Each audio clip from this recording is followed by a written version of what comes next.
एकदा एक सुंदर एवं घन जंगल थिला। सेही जंगल रे विभिन्न प्रकारर पक्षी एवं पशु बास करुथिले। सेठारे जणे ज्ञानी काउथिले जिए आकाशरे उडी निज स्वाधीनता को सर्वदा उपभोग करुथिले। से बहुत खुशी थिले कारण जंगल रो प्रत्येक कोण रे उडिबा, खाइबा एवं बास करिबार स्वाधीनता थिला। दिने जणे व्यवसायी सेही जंगल को आसिले। से भाबिले जदि से एही जंगल रो सुंदर पक्षी मानंकु धरी विक्रय करि पारंती तेबे तांकर संपत्ति वृद्धि पाई पारे। से जंगल रे जाल विस्तार कला एवं दिने सेही काउ को धरिला।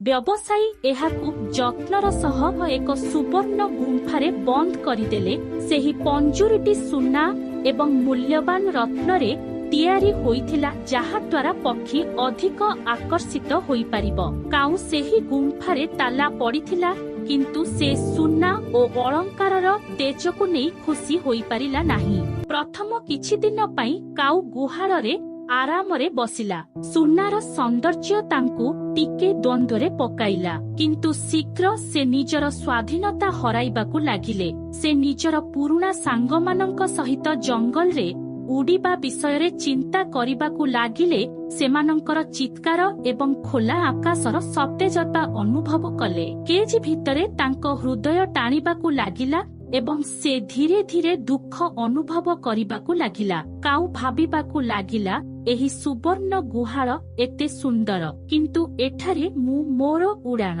मोर स्वाधीनता हराइछि। मोर सुख पई सुनार चमक अपेक्षा अधिक गुरुत्वपूर्ण किछि दरकार नाही कि? से दिन राति तांको अवस्था विषय रे चिंता करिबाकु लागिले, किंतु सुना खंडटी तांको उपरे भारी थिला। तांकर देना थिला, किंतु से सेगुड़िक व्यवहार करिबारे सक्षम होई नथिले। तांको आत्मा पुनर्बार खोला आकाशरे उड़ीबार अनुभव करिबाकु चाहुथिले, किंतु से बंधा होइथिले।